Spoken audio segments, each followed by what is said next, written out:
হর হর মহাদেব, জয় শিব শম্ভু। আজ নীলষষ্ঠী পুজোর দিনে দেখুন কত ভক্তের আগমন হয়েছে আমাদের দুর্গাপুর ডিএসটিএস গ্যারেজের কাছে যে শিব মন্দির রয়েছে। এখানে সকলে মিলে বাবার মাথা জল হতে এসছেন, সকলে মিলে পুজো করছেন। এখানে সত্যি এক অপরূপ দৃশ্য, না দেখলে মিস করতে হবে। সকলে মিলে পুজো দিতে এসছেন হাতে গাড়ি নিয়ে।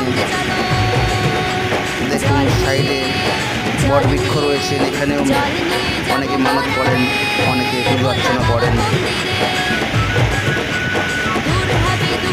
খুব সুন্দর লাগছে। ভোলে বাবা সকলের মনস্কামনা পূর্ণ করুক, সকলকে ভালো রাখুক, সবাই যেন সুখে শান্তিতে থাকতে পারে।